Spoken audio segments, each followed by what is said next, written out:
গণতন্ত্রের রাজনৈতিক দলগুলোর নিজস্ব কার্যালয় থাকা স্বাভাবিক বিষয়, কিন্তু সেই কার্যালয় যদি বৈধ ভাড়া, মালিকের সম্মতি কিংবা আইনি প্রক্রিয়ার বদলে ক্ষমতার প্রভাব খাটিয়ে তৈরি হয়েছে বলে অভিযোগ ওঠে, তাহলে বিষয়টা আর শুধু রাজনৈতিক থাকে না, তা আইনের শাসন, ব্যক্তিগত সম্পত্তির অধিকার এবং প্রশাসনিক জবাবদিহির প্রশ্নে পরিণত হয়। কারণ কোনো রাজনৈতিক দলের শক্তি কখনোই কোনো নাগরিকের সাংবিধানিক অধিকারকে ছাপিয়ে যেতে পারে না। অন্তত গণতন্ত্র সেই শিক্ষাই দেয়। ক্ষমতার পালাবদলের পর রাজনীতির সব থেকে দৃশ্যমান পরিবর্তনগুলোর মধ্যে একটা হলো অতীতে প্রভাবশালী রাজনৈতিক ব্যক্তিত্বদের বিরুদ্ধে দীর্ঘদিনের অভিযোগগুলো নতুন করে সামনে আনা। বহু জায়গায় এমন অভিযোগ উঠছে যেখানে স্থানীয় মানুষ বা সম্পত্তির মালিকরা দাবি করছেন দীর্ঘদিন ধরে ভয়ভীতি, রাজনৈতিক প্রভাব কিংবা প্রশাসনিক নীরবতার কারণে তারা ন্যায় বিচার পাননি। এখন রাজ্যে রাজনৈতিক সমীকরণ বদলানোর পর সেই অভিযোগগুলো নতুন করে আলোচনায় উঠে আসছে। তবে এই ধরনের প্রতিটা অভিযোগের ক্ষেত্রে আইনি প্রক্রিয়া, নিরপেক্ষ তদন্তই শেষ কথা, এটাও সমানভাবে গুরুত্বপূর্ণ। এই আবহেই নতুন রাজনৈতিক বিতর্ক তৈরি হয়েছে হাওড়ার বালিতে। বিজেপির দাবি, দীর্ঘদিন ধরে একটা ব্যক্তিগত ঘর বেআইনিভাবে দখল করে সেখানে তৃণমূল কংগ্রেসের পার্টি অফিস চালানো হতো। সেই ঘর এখন মালিকের সঙ্গে আইনি প্রক্রিয়ায় ভাড়ার চুক্তি করে বিজেপি তাদের দলীয় কার্যালয় হিসেবে ব্যবহার শুরু করেছে। আর এই ঘটনাকে ঘিরে রাজনৈতিক মহলে তীব্র হয়েছে আলোচনা। এরা কারেন্টের পয়সাও দিত না, ভাড়া তো দূরের কথা, কারেন্টের পয়সাও দিত না।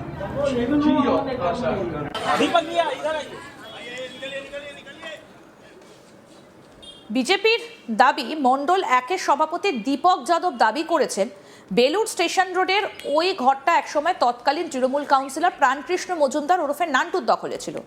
তার অভিযোগ, ঘরের প্রকৃত মালিককে কোনো ভাড়া দেওয়া হতো না, বরং দীর্ঘদিন ধরে রাজনৈতিক প্রভাব খাটিয়ে সেটাকে দলীয় অফিস হিসেবে ব্যবহার করা হয়েছে। তিনি আরও দাবি করেন, মালিকের সঙ্গে বৈধ ভাড়ার চুক্তি সম্পন্ন হবার পরই বিজেপি সেখানে তাদের পার্টি অফিস খুলেছে। বিজেপির আরও অভিযোগ, ওই ঘরের মালিক এক বৃদ্ধ দম্পতি। তারা দীর্ঘদিন ধরে নিজেদের সম্পত্তি ফিরে পাবার জন্য বিভিন্ন জায়গায় আবেদন করেছিলেন, কিন্তু কোনো সুরাহা হয়নি, বরং তাদের ভয় দেখানো এবং মারধরেরও অভিযোগ রয়েছে। এই অভিযোগগুলো স্বাধীন আইনি সত্যতা আদালত বা তদন্তের মাধ্যমে প্রতিষ্ঠিত হওয়া প্রয়োজন। তবে রাজনৈতিকভাবে এই অভিযোগ যথেষ্ট তাৎপর্যপূর্ণ। কি বলছেন বিজেপি নেতা দীপক যাদব, শুনবো। নান্টু দা দখল করে রেখেছিল, তো ইনি কাকিমা আমাকে জানালেন, যখন বিজেপি সরকার এসছে আমাকে কাকিমা জানালেন কি যে বাড়িওয়ালা এই ঠাকুমা এরা দখল করে বসে আছে, তো এর কিছু করতে হবে। তো আমি কি করলাম, আমরা সব ভাইরা এসে, বিজেপির যত কর্মীরা এসে কাকিমাকে এই মুক্ত করলাম দখল, আর চাবি কাকিমার হাতে তুলে দিলাম।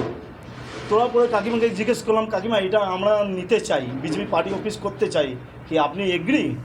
কাকিমা বললেন একদম, এখন অবধি তো কেউ আসেনি, আপনারা এসছেন, আমাদের অনেক ভালো লেগেছে। বললাম কাকিমা আমরা দখল করব না, হ্যাঁ চাবি আপনাকে দিয়ে গেলাম। যারা দখল করেছিল টিএমসি, নান্টু, প্রাণকিশোর মজুমদার, প্রাণকিশোর মজুমদার। তবে বললাম কি আপনি ভাড়া নেবেন? ঠাকুমা বললো ভাড়া নেবেন? ঠাকুমাদের বিশ্বাস হচ্ছে না, তবে হ্যাঁ অবাক হয়ে গেছেন। তারপরে লাস্টে ঠাকুমাকে মানানোর পরে একটা এগ্রিমেন্ট করেছি, হ্যাঁ ভাড়া মাসে মাসে ভাড়া দেওয়া হবে। নজিরবিহীন ঘটনা যে কোনো পার্টি অফিস হচ্ছে এবং আগের সরকারের হাত থেকে দখল মুক্ত করে ভাড়া দিচ্ছে, এটা কতটা ভালো লাগছে আপনাদের? অনেক ভালো লাগছে, অনেক ভালো লাগছে। আমাদের বিজেপির সংস্কারে আমাদের বলা হয়নি কি দখল করার জন্য, ভাড়া হলে ভাড়া নিন, বা নিজের রেজিস্ট্রেশন নিজের থাকলে প্রপার্টি, তখন আপনি পার্টি অফিস করুন, বা দখল করতে পারবেন না আপনারা। এই ঘটনার সব থেকে গুরুত্বপূর্ণ দিক হলো, এটা শুধুমাত্র একটা ঘরকে কেন্দ্র করে তৈরি হওয়া বিরোধ নয়, এর সঙ্গে জড়িয়ে রয়েছে বহু পুরনো একটা রাজনৈতিক অভিযোগ। ক্ষমতায় থাকা অবস্থায় তৃণমূল কংগ্রেস বা নেতাদের বিরুদ্ধে সম্পত্তি দখলের অভিযোগ। পশ্চিমবঙ্গের রাজনৈতিক ইতিহাসে বিভিন্ন সময় বিভিন্ন দলের বিরুদ্ধে এমন অভিযোগ উঠেছে। কখনো ক্লাব ঘর, কখনো বাজার, কখনো ব্যক্তিগত জমি, কখনো দোকান ঘর, বিভিন্ন ধরনের সম্পত্তি নিয়ে রাজনৈতিক প্রভাব খাটানোর অভিযোগ নতুন নয়। রাজনৈতিক বিশ্লেষকদের মতে, ক্ষমতায় থাকা অবস্থায় স্থানীয় স্তরের জনপ্রতিনিধিদের প্রভাব অনেক ক্ষেত্রে প্রশাসনিক ব্যবস্থার ওপরও প্রভাব ফেলতে পারে বলে সাধারণ মানুষের মধ্যে ধারণা তৈরি হয়। সেই কারণেই অনেক সময় অভিযোগ থাকলেও মানুষ প্রকাশ্যে মুখ খুলতে সাহস পান না। আবার ক্ষমতার পরিবর্তনের পর সেই একই মানুষ সামনে এসে অভিযোগ জানান, যদিও প্রতিটা অভিযোগের আইনি সত্যতা আলাদাভাবে যাচাই করার প্রয়োজন। এ বিষয়ে ওই বাড়ির মালিক সুভাষ মিত্র তার স্ত্রী শিপ্রা মিত্র জানান, প্রাণকৃষ্ণ মজুমদার ওরফে নান্টু জবরদখল করে ঢুকে পড়েছিল।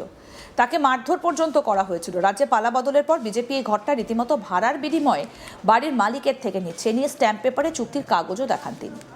কি বলছেন গৃহকর্তা সুভাষ মিত্র, শুনবো।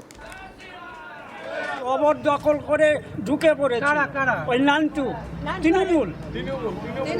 যখন আমি বারণ করেছিলাম যে ফাটা দেয়ালে কেন ফ্ল্যাগ গুঁজছেন, বেশ করেছি। হ্যাঁ, তারপরে আমি একদিন একটা ফ্ল্যাগ অফিস ঘরে ফেলেছি। ও আবার ফোন করে সবাইকে ডেকে এনে আমাকে ফেলে দিয়েছে খনির দোকানে। এখন চাবি কার হাতে তুলে দিচ্ছে? চাবি এখন ওদের কাছে। ভাড়া দেবে? নিশ্চয়ই দেবে। এদের মতো ভালো করেছে তো আপনার সাথে? হ্যাঁ, ওই যে পেপারটা দেখা, বিজেপি দখল করছে না এমনি ভাড়া না দিয়ে? না, ওনারা এসে আমাদের জিজ্ঞেস করেছে যে আমরা আসবো, আপনারা কি চাইছেন আমরা আসি বলে? নিশ্চয়ই আপনাদের মত আছে।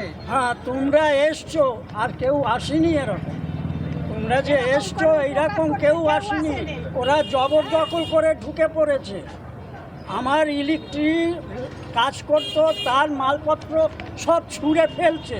ওই মাইতি বলে একজন বুড়ো, তাহলে এইগুলো ফেলছেন কেন? এখন আপনি খুশি ভাড়া পাবেন? নিশ্চয়ই।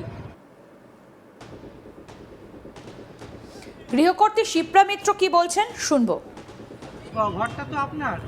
আমার ভাই আমার মায়ের ছিল, আপনাদেরই আমাকে সম্পত্তি। থাকতে দিয়েছে আমার কিন্তু ভাই। আগের সরকার আপনাকে ভাড়া দিত? না না, উরি বাবরে কি মারতে এসেছে, কি টর্চার করেছে ওই নান্টু। ওই পান কৃষ্ণ ওই যে লেখা রয়েছে, কি কাণ্ড করেছে ওইখানকার একটা ছেলে। একদিনে একটা ঝান্ডা পুঁতেছে, খুলে দিয়েছি বলে যাচ্ছে তাই করে দুবার করে আমার হাজব্যান্ডকে ফেলে দিয়েছে, মেরেছে। এখন বর্তমান বিজেপি সরকার কি আমাকে না, এ আমার বড্ড ভাড়া দিচ্ছে? ভাড়া দেবে?